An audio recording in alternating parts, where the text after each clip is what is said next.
Hello everyone, welcome to WiFi study changing the way of learning. स्वागत है आपका India के number 1 study channel WiFi study पे, which is part of N academy.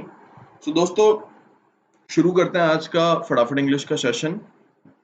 और कुछ important चीजें जो हैं वो डिस्कस करेंगे आज, है ना।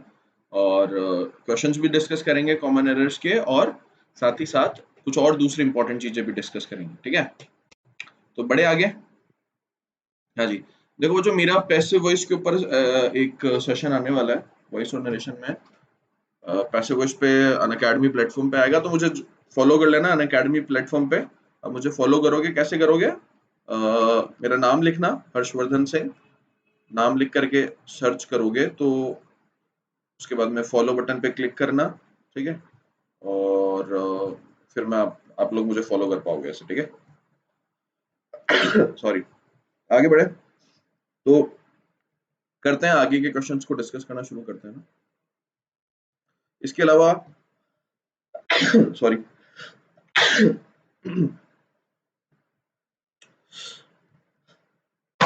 सॉरी खांसी जुकाम हो गया हल्का सा। खांसी जुकाम तो नहीं हुआ, ये ऐसे ही ठीक है अभी, है ना। तो 1 मंथ का सब्सक्रिप्शन जो है वो अनअकैडमी का सीबीएसई 9 to 12 तक का जो है वो आपके सिर्फ 99 रुपीज का मिलेगा। रेफरल कोड हर्ष लेवल लगाना, डिस्काउंट मिल जाएगा उस पर। ठीक है, और सभी एग्जाम के लाइव टेस्ट के लिए आप लोग ज्वाइन कर सकते हैं। लाइव टेस्ट के लिए अनअकैडमी लाइव टेस्ट आप लोग ज्वाइन कर सकते हैं दोस्तों, है ना। डिफेंस एग्जाम के लिए भी आप जो है अनअकैडमी डिफेंस एग्जाम ज्वाइन कर सकते हैं ना। तो हमने कुछ क्वेश्चन डिस्कस कर लिए थे। Having finished at school, when shall we arrive at our destination, no sooner computer leaves much to be desired, you will be prosecuted for bringing seeds to Australia, you must either tell me the whole story or at least the first। तो हमने बहुत अच्छे अच्छे question discuss करने, accompanied by 20 question हमारे हो गए थे। ठीक है, और ठीक है, उसके आगे भी हमने कुछ क्वेश्चन करे थे। ये कल हमें थोड़ी सी दिक्कत आ रही थी उसमें सेशन को लेने में, इस वजह से हम इसे कंटिन्यू कर पाए थे, है ना। हाँ जी, तो ये देखो यहाँ से 21 से हमें कंटिन्यू करना है, यहाँ से हम कंटिन्यू करेंगे ना। तो a city dweller finds it difficult to pass away the time in a village, है ना। अब देखो बच्चों, ध्यान रखो कि पास अवे का मतलब होता है डेथ हो जाना किसी का, ना। पास अवे मतलब मीन्स टू डाई। ठीक है, पास अवे। तो पास अवे जो है वो सही नहीं होगा यहाँ पे, है ना। ये pass away is not the right answer. Pass away का मतलब होता है डेड हो गया ना, मतलब no more alive, no more alive. No more alive, dead जो है वो आपके पास अवे कहलाता है। ठीक है, a city dweller finds it difficult to pass away the time in a village, है ना। तो पास अवे गलत हो गया यहाँ पे, टू अवे नहीं आएगा, टू पास द टाइम, है ना। तो टू पास द टाइम करेंगे तो सेंटेंस आपके सही हो जाएगा। Visitors were not permitted entering the park after dark, कि विजिटर्स जो थे वो उनको परमिट नहीं दिया गया था, वर not permitted entering the park after dark, है ना। सो ध्यान रखो बच्चों, इसमें जो कॉन्सेप्ट है वो आपके इन्फिनेटिव का है ना। इन्फिनेटिव का क्या कॉन्सेप्ट है यहाँ पे सीख लो कि मतलब नॉन फाइनाइट वर्ब्स का कॉन्सेप्ट है कि ध्यान रखो कि दो मेजर कॉन्सेप्ट होते हैं। वो ये होते हैं कि मेन वर्ब के बाद में नॉन फाइनाइट वर्ब आ रही है, मतलब मेन वर्ब एक एक्शन को रिप्रेजेंट करती है और नॉन फाइनाइट वर्ब एक एक्शन को रिप्रेजेंट करती है। तो दोनों के बीच में डिफरेंस ये होता है कि इन्फिनेटिव और जेरेंड के बीच में, कि इन्फिनेटिव का जो एक्शन होता है ये मेन वर्ब के बाद वाला एक्शन होता है। ठीक है, मेन वर्ब के बाद होने वाला एक्शन आपके इन्फिनेटिव के द्वारा लिखा जाता है। ये पहला एक्शन हो रहा है और उसके बाद में होने वाला एक्शन आपके इन्फिनेटिव दिखाएगी। ठीक है, और अगर मान लो एक्शन आपके मेन वर्ब से पहले हो तो हम बेसिकली जेरेंड लिखते हैं। ठीक है, मेन वर्ब से पहले होने वाला एक्शन किसके द्वारा लिखा जाता है? वो जेरेंड के द्वारा लिखा जाता है। ये मेन वर्ब है, इससे पहले होने वाला एक्शन जो है वो किसके द्वारा लिखा जाएगा? वो जेरेंड के द्वारा लिखा जाएगा। So this is the basic difference, है ना, है ना। अब एक बार बताओ बच्चों, यहाँ पे दो वर्ब आप लोगों के पास में, परमिट और एंटरिंग, है ना। पहले परमिट लेगा और उसके बाद में एंटर करेगा, या फिर एंटर करके फिर परमिट लेगा? बताओ। विजिटर्स को परमिट नहीं किया, चाहे परमिट दो, नॉट परमिटेड और परमिटेड, दोनों केस आपके जो है वो पहले होंगे। ठीक है, एंटर करने से पहले जो है ये बात कंसीडर की जाती है कि परमिशन है या नहीं है, परमिटेड है या नहीं है। ठीक है, सो परमिट आपने किया उसके बाद ही एंटर कर पाओगे, नॉट परमिट तो एंटर नहीं कर पाओगे। कहने का मतलब है कि ये जो एक्शन है ना परमिट करने वाला, ये फर्स्ट एक्शन होगा, ये फर्स्ट एक्शन होगा, और ये नॉन फाइनाइट वर्ब वाला एक्शन आपके सेकंड एक्शन होगा। तो इसको जिरेंड में नहीं, हम इसको किस में लिखेंगे, इन्फिनेटिव में लिखेंगे ना। एंटर करेंगे, visitors were not permitted to enter करेंगे, इन्फिनेटिव में लिखेंगे to enter the park after dark, तो सेंटेंस आपका सही हो जाएगा। ठीक है। The fifth and final act of Macbeth contain the sleepwalking scene, है ना। तो फिफ्थ और फाइनल एक्ट, फिफ्थ एक्ट अगर फाइनल एक्ट, फिफ्थ एक्ट ही अगर फाइनल एक्ट है, फिफ्थ एक्ट ही अगर फाइनल एक्ट है, तो इसका मतलब ये इकलौते एक्ट के बारे में बात कर रहे हैं। फिफ्थ एक्ट ही अगर फाइनल एक्ट है, जो किससे में पता पड़ रहा है, आर्टिकल द से पता पड़ रहा है, तो इसका मतलब यहाँ पे एक सिंगल एक्ट के बारे में बात हो रही है, जो कि फिफ्थ भी और फाइनल भी है। यानी कि ये कैसा सब्जेक्ट होगा, ये आपके सिंगुलर सब्जेक्ट होगा, और एक सिंगुलर सब्जेक्ट जो होता है वो आपके, एक सिंगुलर सब्जेक्ट जो होता है वो आपके सिंगुलर वर्ब लेगा। तो कंटेन नहीं, आपको क्या करना पड़ेगा, कंटेन्स करना पड़ेगा, तो सेंटेंस आपके सही होगा। ठीक है। तो ये छोटे छोटे से कॉन्सेप्ट होते हैं जिनका आपको, माइनर से कॉन्सेप्ट होते हैं जिनका आप लोगों को ध्यान में रखना होता है ना। यहाँ पे देखो क्वेश्चन नंबर 24 को देखो, 24 देखो, 23 एंड 24 है ना। One of the terrorist of the Kashmir valley are shot dead, one of the terrorist of the Kashmir valley, चूंकि वन का प्रयोग हुआ है, ये वन ऑफ में सब्जेक्ट आपके वन है, one of the terrorist, one of the terrorist dash. ठीक है। अब ये वन जो है वो आपके सिंगुलर सब्जेक्ट होता है, तो आपको सिंगुलर वर्ब लगाना है, यहाँ पे आर का प्रयोग नहीं होगा। One of the terrorist of the Kashmir valley is shot dead, is shot dead, is लगाएंगे तो सेंटेंस आपके सही हो जाएगा ना। तो ये छोटी छोटी चीजें जिनका आप लोगों के ध्यान में रखना है। आगे बढ़ते हैं ना। नेक्स्ट आप लोगों के सामने है बच्चों, 10 kilometre is a long distance to walk. तो इसमें कोई दिक्कत नहीं है सेंटेंस के अंदर, 10 किलोमीटर, ठीक है, क्योंकि एक सर्टेन डिस्टेंस होती है ना। ये 10 किलोमीटर एक सर्टेन डिस्टेंस को रिप्रेजेंट कर रहा है। सर्टेन डिस्टेंस जो है, अगर एक निश्चित डिस्टेंस होती है तो इसको हम एक यूनिट मान के चलते हैं, सर्टेन डिस्टेंस एक सिंगल यूनिट मान करके चलते हैं, एंड दैट्स व्हाई ये अपने साथ में सिंगुलर वर्ब लेती है।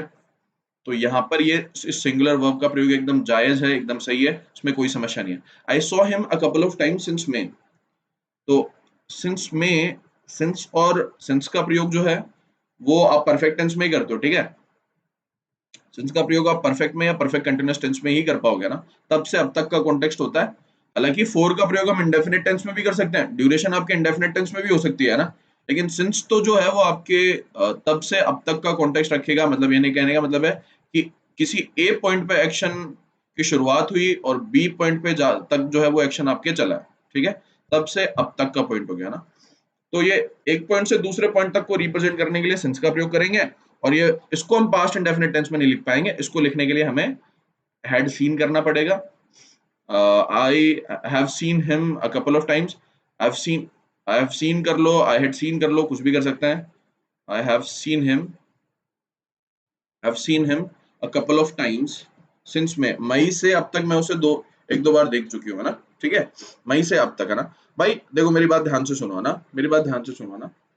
देखो एक्चुअली क्या होता है कि पास्ट इंडेफिनिट टेंस जो होता है ना, वो एक पॉइंट को लेता है, ठीक है, एक किसी पर्टिकुलर पॉइंट पे हुए एक्शन को रिप्रेजेंट करने के लिए हम पास्ट इंडेफिनिट टेंस का प्रयोग करते हैं।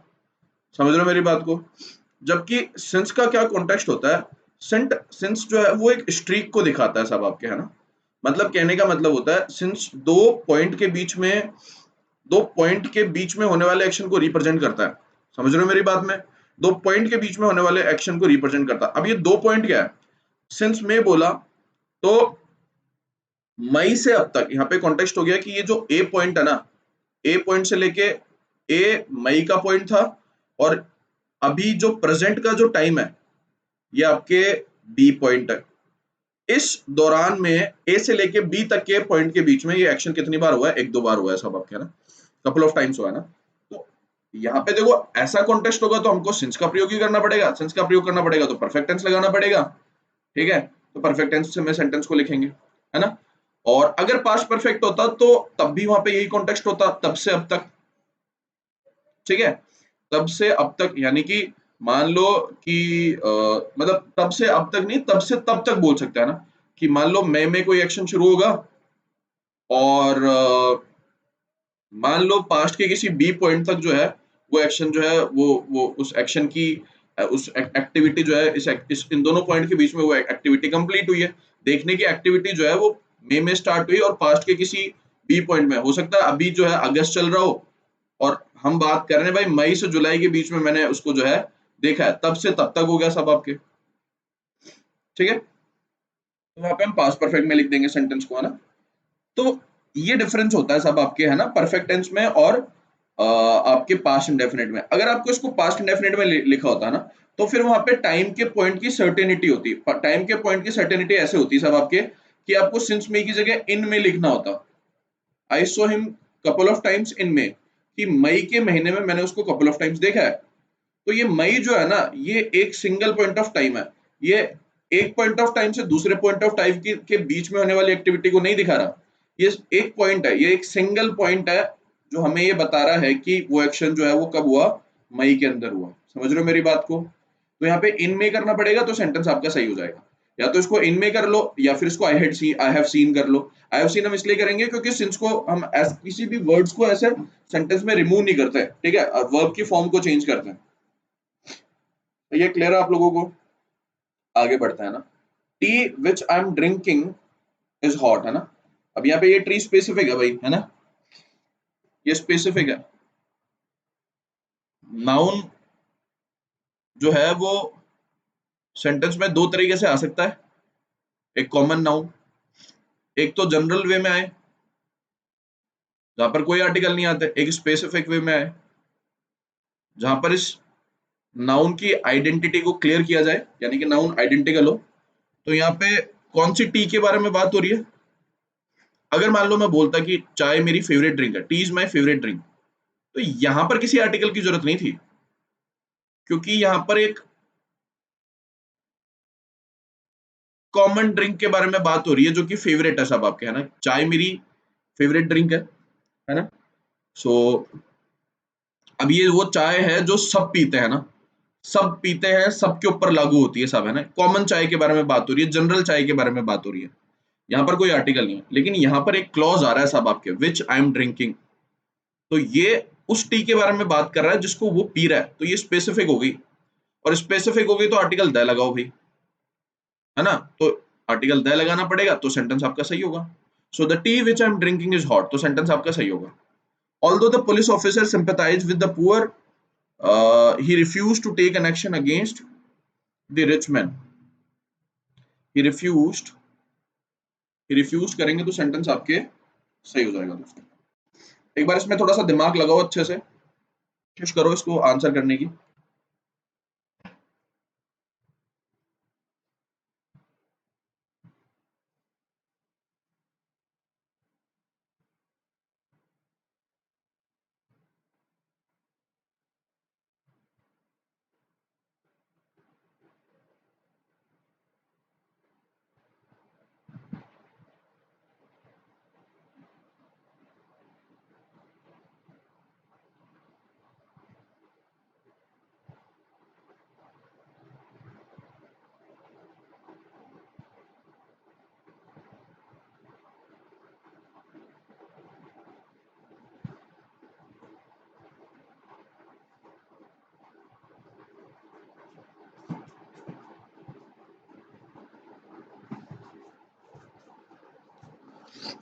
आई होप आप लोगों ने कोशिश करी होगी। अच्छा क्वेश्चन था, थोड़ा मैंने टाइम दे दिया आप लोगों को, है ना। चलो देखो, इधर देखो। The police officer, although the police officer sympathized with the poor, he refused to take an action against the rich man, है ना।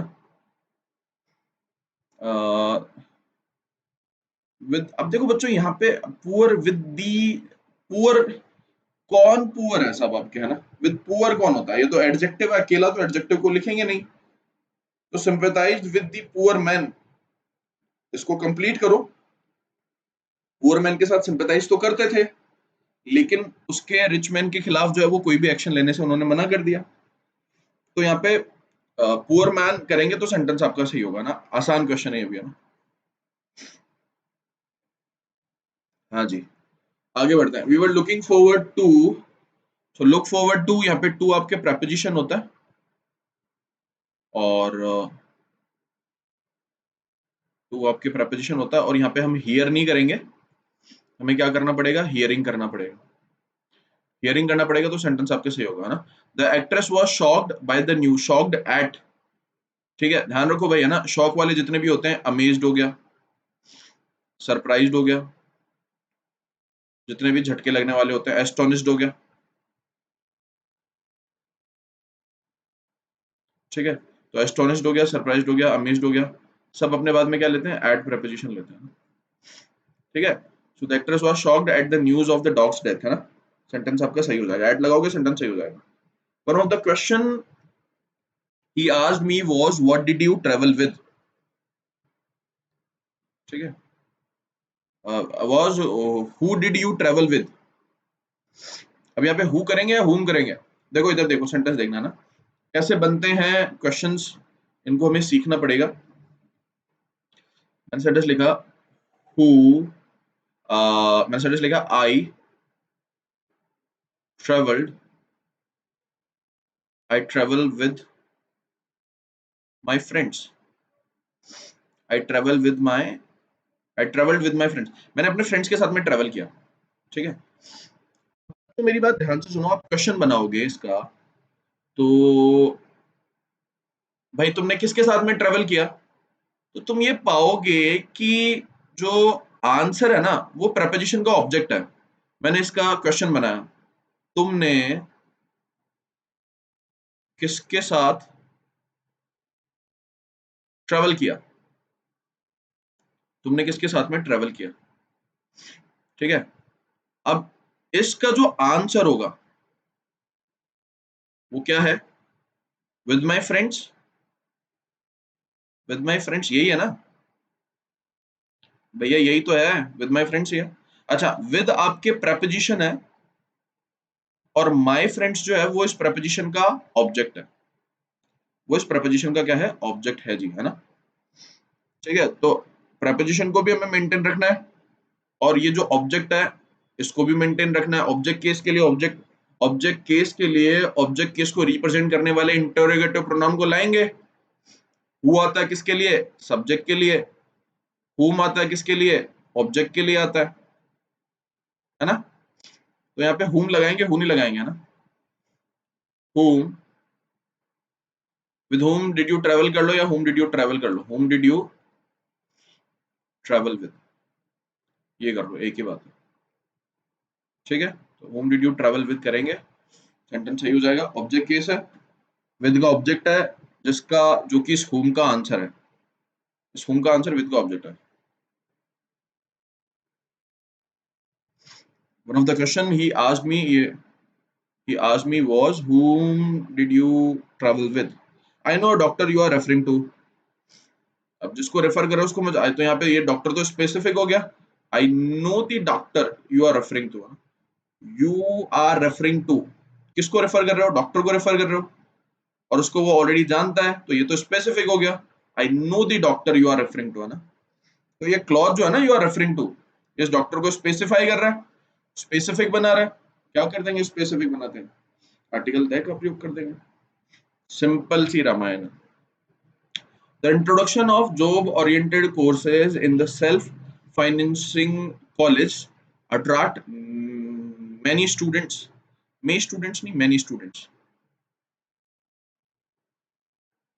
attract many students. The introduction of job oriented courses in the self financing colleges attract many students, है ना।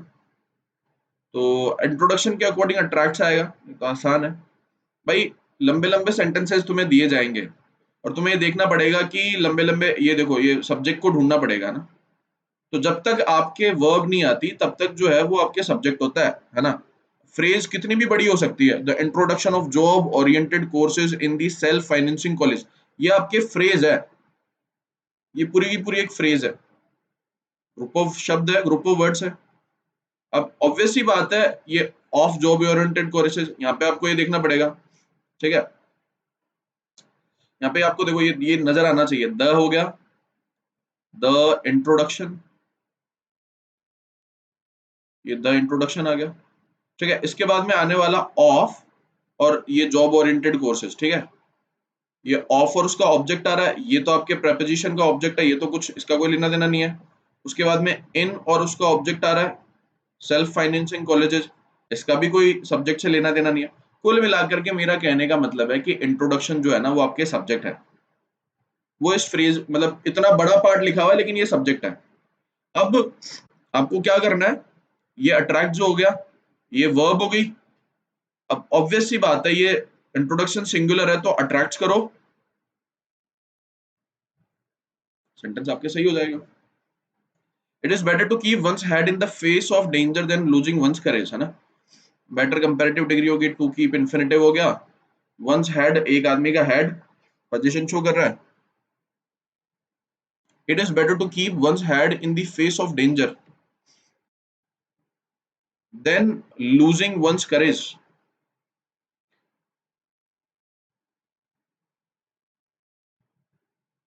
हाँ जी, अच्छा sentence है, बड़ा प्यारा सेंटेंस है, लगाओ भाई दिमाग लगाओ।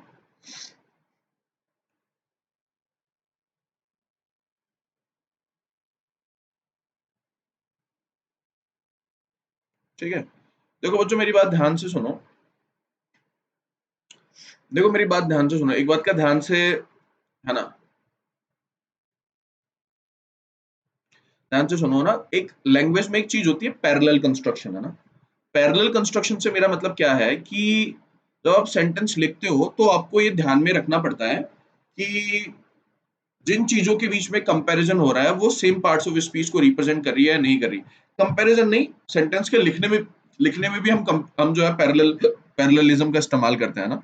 हम जैसे कि देखो इस सेंटेंस के अंदर बेटर के बाद में लिख रखा है टू कीप वंस हेड। अब to keep one's head in the face of danger, है ना। To keep, to keep one's head in danger का कंपैरिजन इन्होंने कर दिया losing one's courage, losing one's courage, ठीक है। भैया इधर देखो, यहां पर तो ये इन्फिनेटिव है, यहां पर ये आपके जिरेंड है, तो ये क्या पैरेलल हुआ, क्या कंस्ट्रक्शन समांतर कंस्ट्रक्शन हुआ क्या, दोनों तरफ नहीं हुआ। अब एक और इंपॉर्टेंट बात, तो यहाँ पे हम क्या करें, टू लूज कर दे तो सर सही हो जाएगा क्या, नहीं, ये इंपॉर्टेंट बात है। यहाँ पे टू लूज नहीं करना, केवल लूज करना है, क्योंकि अगर आप दो इन्फिनेटिव को कंपेयर कर रहे हो, ठीक है, अगर दो इन्फिनेटिव को आपस में कंपेयर कर रहे हो, ये पहला इन्फिनेटिव है और ये दूसरा इन्फिनेटिव है, तो ध्यान रखो कि जो दूसरा इन्फिनेटिव होता है वो आपके बेयर होता है, दूसरा इन्फिनेटिव होता है वो कैसा होता है, आपके बेयर इन्फिनेटिव होता है। तो यहाँ पे आपको जो है लूज करना पड़ेगा तो सेंटेंस आपका सही हो जाएगा। तो जो आज इतना ही लेंगे हम, आज हमारे यही क्वेश्चन करेंगे। आप मुझे फॉलो कर सकते हैं टेलीग्राम पे। 40 क्वेश्चन टोटल में शीट में लेके आया था, बाकी के क्वेश्चन जो है वो आप लोगों को करने हैं, मैं आप लोगों के सामने रख रहा हूँ। ये 35-36 स्क्रीनशॉट ले लेना और सॉल्व करना, है ना। 37-38 39-40 ये सॉल्व कर लेना ना। अनअकैडमी लर्निंग ऐप डाउनलोड कर सकते हो, जैसा कि आप सब लोगों को पता है। कैटेगरी अपनी चूज कर सकते हो, गेट सब्सक्रिप्शन के ऊपर आप क्लिक क्लिक कर सकते हो। उसके बाद में आप जो है वो 3 महीने का, 6 महीने का, जितने भी टाइम का सब्सक्रिप्शन लेना चाहो ले सकते हो। रेफरल कोड पे अप्लाई पे क्लिक करना, ठीक है, और डिस्काउंट आपको 10% मिल जाएगा। उसके बाद में credit, debit card, net banking, UPI के थ्रू पेमेंट कर सकते हो। मुझे फॉलो करने के लिए टेलीग्राम ज्वाइन कर सकते हैं आप लोग, है ना। तो आज के लिए इतना ही लेता हूँ दोस्तों, कल मेरी फिर मुलाकात होगी कुछ और इंटरेस्टिंग कॉन्सेप्ट्स के साथ में। Till then take care, all the very best.